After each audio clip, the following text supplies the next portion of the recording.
ঘাড় ধাক্কা খেলো নির্বাচন কমিশন সুপ্রিম কোর্টের। ভারতবর্ষের বুকে এত অমানবিক নির্বাচন কমিশন, এত অপদার্থ নির্বাচন কমিশন আমি দেখিনি। আচ্ছা, এটাকে নির্বাচন কমিশন না মানুষ মারার কমিশন? তো মানুষ মারার কমিশন। মানুষ কিন্তু মনে মনে সাজা দিয়ে রেখেছেন নির্বাচন কমিশনকে এবং নির্বাচন কমিশনের সেই প্রভুকে, যে প্রভুর নির্দেশে মাননীয় ভ্যানিশ কুমার হঠাৎ করে এই ধরনের গিলি গিলি গের মতো ম্যাজিশিয়ানের মতো করে হঠাৎ করে এসআইআর শুরু করেছিলেন। আমি বলবো আজকে সেই ম্যাজিকটা থেমে গেল।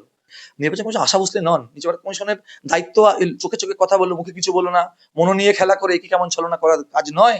এই নির্বাচন কমিশনের একমাত্র কাজ হচ্ছে যারা ভারতবর্ষের প্রকৃত নাগরিক, তাদেরকে, যারা ওই তার প্রভুর সমর্থক নন, তাদেরকে কিভাবে মানে ভোটার অধিকার থেকে সরিয়ে দেওয়া যায়। সুমনদা, সর্বোচ্চ আদালতে এসআইআর এর শুনানি হলো। এই শুনানি সম্পর্কে আপনি ওয়াকিবহাল নজর রেখেছেন, কি বলবেন এই ঘটনা নিয়ে?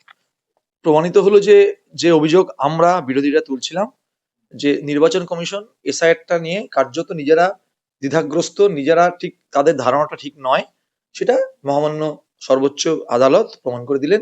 যে এসআইআর যে পদ্ধতি আমরা যেটা বলছিলাম, যে এসআইআর যে পদ্ধতিটা ভুল, সেটা কিন্তু আছে মহামান্য আদালত প্রমাণ করে দিলেন। নির্বাচন কমিশনকে কান ধরে দেখিয়ে দিলেন যে আপনারা কার্যত যে পদ্ধতিতে এসআইআরটা করছেন সেই পদ্ধতিটা ভুল, এবং আপনারা সেই ছোটদের পুতুল খেলার মতো, ঝুলনের খেলার মতো করে কোনো পরিকল্পনা ছাড়াই এসআইআরটা শুরু করেছেন, শুধুমাত্র নির্বাচনকে সামনে রেখে।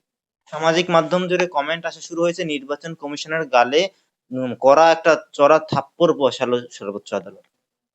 আমি থাপ্পড় টাপ্পড় বলবো না, ধাক্কা তো অবশ্যই দিয়েছো। আসলে দেখুন, যেটা আমার যেটা মনে হয়েছে প্রথম থেকে, কোনো একটা জায়গাতে নির্বাচন কমিশনকে মনে হয় কেউ অর্ডার দিয়েছিল যে পশ্চিমবঙ্গ এসআইআরটা করো।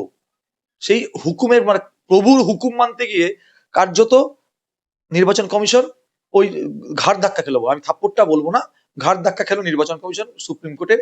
এবং প্রমাণিত হলো পশ্চিমবঙ্গের মানুষকে যেভাবে লাইনে দাঁড়িয়ে, আসলে দেখুন, যার নির্দেশে, যেটা তো স্পষ্ট, নতুন করে বলার কিছু নেই কার নির্দেশে হয়েছে, যিনি পশ্চিমবঙ্গে এসে মানে কখনো রবীন্দ্রনাথের মতো দাঁড়িয়ে রাখেন ভোটের সময়, কখনো আবার নর্মাল দাঁড়িয়ে নিয়ে আসেন, সেই 56 ইঞ্চি যিনি মহানায়ক আছেন ভারতবর্ষকে, যিনি বলেছিলেন আচ্ছে দিনের স্বপ্ন, মানে যিনি ফেরিওয়ালা ছিলেন, সেই ব্যর্থ ফেরিওয়ালার নির্দেশে নির্বাচন কমিশনটা করেছেন। ওই ফেরিওয়ালা স্বভাব ছিল মানুষকে লাইনে দাঁড় করানো। আমরা যদি নোটবন্দির কথা দেখি, নোটবন্দিতে আমরা দেখেছিলাম গোটা ভারতবর্ষ লাইনে দাঁড়িয়েছিল। ঠিক একইভাবে নির্বাচন কমিশনকে দিয়ে মানুষকে লাইনে দাঁড় করালেন মাননীয় প্রধানমন্ত্রী নরেন্দ্র মোদী। কিন্তু এই লাইনে দাঁড় করানোটা যে পদ্ধতিটা মেনে নির্বাচন কমিশন মানুষকে লাইনে দাঁড় করাচ্ছিলেন, সেই লাইনে দাঁড়ানোর পদ্ধতিটা নিয়েই কিন্তু আজকে সুপ্রিম কোর্ট প্রশ্ন করে দিল। আমি বলবো, যদি নির্বাচন কমিশনের ওই ভ্যানিশ কুমারের যদি সামান্য মানবিকতা থাকে, আমি বোধ বুদ্ধি বলবো না, নিশ্চয়ই বোধ বুদ্ধি আছেন বলে উনি মোদি ফদিকে ধরে পথ পেয়েছেন, যদি সামান্য মানবিকতা থাকে, আমি বলবো এক্ষুনি এসআইআরটা বন্ধ করে দিয়ে আবার নতুন করে পদ্ধতি চালু করুন। কারণ আপনাদের এই ধরনের, মানে কি বলবো, অদূরদর্শিতার কারণে বাংলার মানুষ যেভাবে হ্যারাসমেন্ট হয়েছে, পশ্চিমবঙ্গের যতগুলো মানুষের জীবন চলে গেছে, আমি কি নির্বাচন কমিশনকে খুনি বলতে পারি না? আমি তো বলবো এতগুলো মানুষের জীবনের জন্য দায়ী নির্বাচন কমিশন। এবং সেই নির্বাচন কমিশন যে ভুল, সেটা কিন্তু মাননীয় সুপ্রিম কোর্ট আজকে প্রমাণ করে দিয়েছেন। নির্বাচন কমিশন যদি খুনি হয়ে থাকে তাহলে তারা সাজাটা কি পাবে? দেখুন, এই যে বললাম, মজার জিনিস, আমাদের ভারতবর্ষের বিশেষ করে এই সরকার আসার পর থেকে একটা নিয়ম করে দেওয়া হয়েছিল, নির্বাচন কমিশন বিরুদ্ধে কেউ আদালতে যেতে পারবেন না, কেউ আঙ্গুল তুলতে পারবেন না। আসলে এই সরকার, ভারতবর্ষের ভারতীয় জনতা পার্টির সরকার গণতন্ত্রকে ভয় পায়। ভারতবর্ষের জাতীয় মানে ভারতের এই যে বিজেপি সরকার, মানুষ আঙ্গুল তুলুক এটাকে ভয় পায়। তাই মানুষের মানে যতভাবে গলাবদ্ধ, মানে দম বন্ধ করে দিয়ে গলা টিপে মেরে দেওয়া যায়, সেই ব্যবস্থা করেছেন। তাই নির্বাচন কমিশনের বিরুদ্ধে কেউ যেতে পারবেন না। তা সাজা কে দেবেন? সাজা তো আপনি যদি আদালতে যান তাহলে তো সাজা দেবেন। তবে আমি বলবো, মানুষ কিন্তু মনে মনে সাজা দিয়ে রেখেছেন নির্বাচন কমিশনকে এবং নির্বাচন কমিশনের সেই প্রভুকে, যে প্রভুর নির্দেশে মাননীয় ভ্যানিশ কুমার হঠাৎ করে এই ধরনের গিলি গিলি গের মতো ম্যাজিশিয়ানের মতো করে হঠাৎ করে এসআইআর শুরু করেছিলেন। আমি বলবো আজকে সেই ম্যাজিকটা থেমে গেল। মাননীয় সুপ্রিম কোর্ট, আমরা আইনের প্রতি যথেষ্ট শ্রদ্ধাশীল, আইনকে আমরা বিশ্বাস করি, ভরসা করি। আমরা এটা মনে করি আইনই হচ্ছে একমাত্র পথ যারা মানুষকে সঠিক বিচার দিতে পারে। আজকে নির্বাচন কমিশন বিচার দিয়ে দিলেন, যে ইলেকশন কমিশনের বিরুদ্ধে সুপ্রিম কোর্ট বিচার দিয়ে দিলেন, বুঝিয়ে দিলেন নির্বাচন কমিশন ভুল। আমি এটা প্রশ্ন আপনি ঘুরিয়ে করতে চাই দুর্জয় বাবু, সত্যি নির্বাচন কমিশন এসআইআরটা চান তো? আমার তো মনে হয় ইলেকশন কমিশন এসআইআরটা চায় না। এরকমটা কেন মনে হচ্ছে আপনার? এসআইআর চায় না? এতদিন ধরে এত মানুষকে লাইনে দাঁড়ানোর পরে আপনি এখন সংশয় প্রকাশ করছেন যে এসআইআর নির্বাচন কমিশন চায় না? এই যে আপনি প্রশ্ন করলেন লাইনে দাঁড়ানো, নির্বাচন কমিশন চায় মানুষ লাইনে দাঁড়াক, একটু হ্যারাস হোক না। আচ্ছা, আপনি তো আমরা একটা ইন্টারভিউ নিতে এসেছেন, আপনি তো রেডি হয়ে এসেছেন, স্ট্যান্ডটা নিয়ে এসেছেন, বুমটা নিয়ে এসেছেন, মাইক্রোফোনটা নিয়ে এসেছেন ইন্টারভিউ নেবেন বলে। বিষয়ও ভেবে এসেছে। হ্যাঁ, বিষয় বেশ, আপনি রেডি হয়ে এসেছেন। কমিশন তো রেডিই নয়। কমিশন এমন মতো ইন্টারভিউ নিতে এলাম, আমি মোবাইলটা এলাম ব্যাটারিটা নেই, লাইটটা এলাম বাল্বটা নেই। অর্থাৎ ওই ওই মানে ওই আনপ্ল্যান, মানে আপনি যখন তৈরি হয়ে এসছেন, আমি বলবো আপনার কাছ থেকে নির্বাচন কমিশন শেখা উচিত যে কিভাবে তৈরি হয়ে কাজে নামতে হয়। আপনার যে বোধ বুদ্ধি, আপনার যে মানে শৃঙ্খলাবদ্ধতা আছে, মাননীয় ভ্যানিশ কুমারের নেতৃত্বে নির্বাচন কমিশন সেই শৃঙ্খলাবদ্ধতাটুকুও নেই।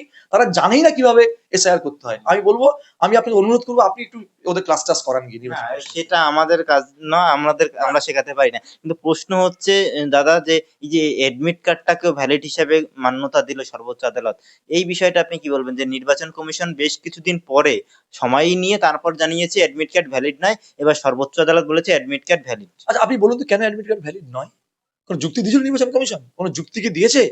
আরে এই অ্যাডমিট কার্ড তো যারা দিচ্ছে সেটা একটা একটা সংস্থা, সেটা তো পশ্চিম কোনো সরকারের একটি স্বতন্ত্র সংস্থা। তো সেই সংস্থা ভুল। আপনি দেখলাম, আমরা দেখলাম দেবকে নাকি আম, আহ, দেবকে নাকি ইয়েতে মানে কলে কলে ডাকা হয়েছে। আচ্ছা, হিয়ারিং এ দেব তো হাতে নাগরিক, নাগরিক বলি তো এমপি। সবাই তো শান্ত ঠাকুর নয়, সবাই তো নিশীথ প্রামাণিক নন যে ভারত বাংলাদেশের নাগরিক হওয়া সত্ত্বেও ভারতবর্ষের মিনিস্টার অফ স্টেট হোম হয়েছিলেন। দেব তো সাংসদ, দেব তো মানে ভারতবর্ষের নাগরিক বলেই তো ভোটে দাঁড়িয়ে জিতেছেন।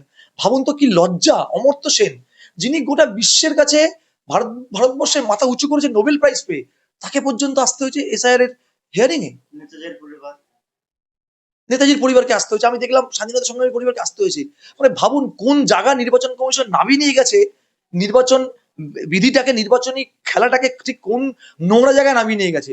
আজকে অমর্ত্য সেনের মতো মানুষকেও প্রায় মানে তিনি হাঁটতে ভালো ভালো করে হাঁটাচলা করতে পারেন না, তাকে আসতে হচ্ছে। আমি কালকে দেখছিলাম একাধিক, শুধু কাল আপনি দেখেছেন, আমার চেয়ে অনেক বেশি আপনি ঘোরেন, এখানে প্রচুর মানুষ এসছেন যারা কার্যত হাঁটাচলা করতে পারেন না। কেউ অক্সিজেনের নল লাগিয়ে এসছেন, কেউ স্যালাইন লাগিয়ে এসছেন।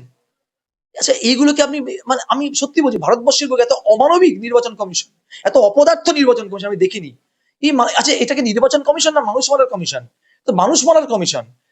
যে মানুষগুলোর বাড়িতে গিয়ে ভোট নেওয়ার কথা নির্বাচন কমিশন ঘোষণা করেন, আপনি জানেন যে নির্বাচন ঘোষণা হয়েছে 80 বছরের বয়স হলে মানুষ তার বাড়িতে গিয়ে ভোট দেবে, নির্বাচন কমিশন হিয়ারিংও বাড়িতে গিয়ে হবে। কোথায় হচ্ছে? তাহলে এত মানুষগুলো কি করছে, কোথায় তাহলে নির্বাচন কমিশন? আসলে যেটা বললাম, আপনি যেমন তৈরি হচ্ছে, নির্বাচন কমিশন তৈরি নয়।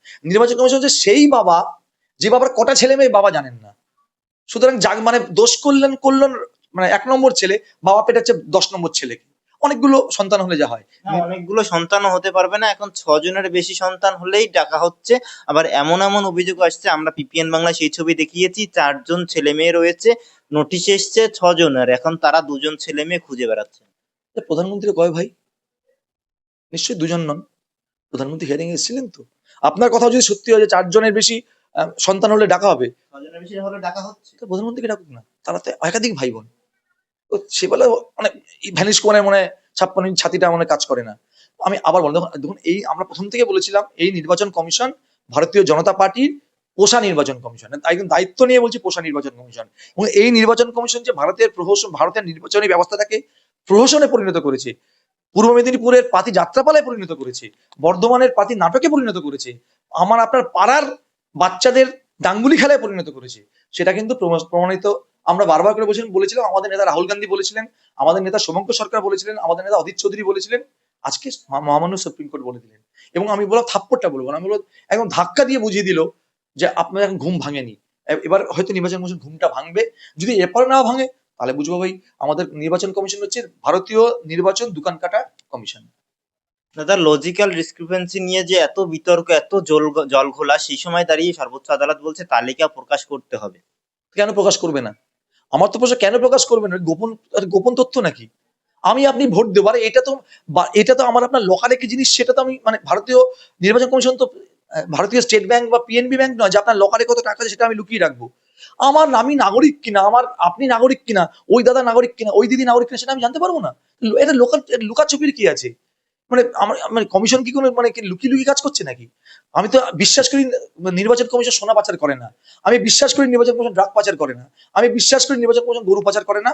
আমি বিশ্বাস করি নির্বাচন কমিশন কয়লা পাচার করে না। তাহলে লোকালুকির কি আছে?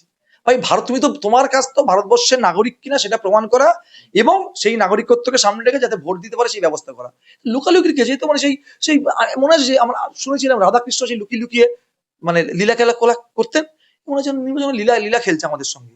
লুকিয়ে লুকিয়ে ওই চোখে চোখে কথা বলো, মুখে কিছু বলো না, ওরকম ব্যাপার হচ্ছে। নির্বাচন কমিশন আশা ভোসলে নন। নির্বাচন কমিশনের দায়িত্ব চোখে চোখে কথা বলো, মুখে কিছু বলো না, মনো নিয়ে খেলা করে কি কেমন ছলনা করার কাজ নয়।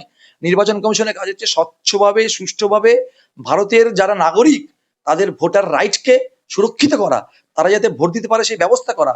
এই নির্বাচন কমিশনের একমাত্র কাজ হচ্ছে যারা ভারতবর্ষের প্রকৃত নাগরিক তাদেরকে, যারা ওই তার প্রভুর সমর্থক নন, তাদেরকে কিভাবে মানে ভোটার অধিকার থেকে সরিয়ে দেওয়া যায়।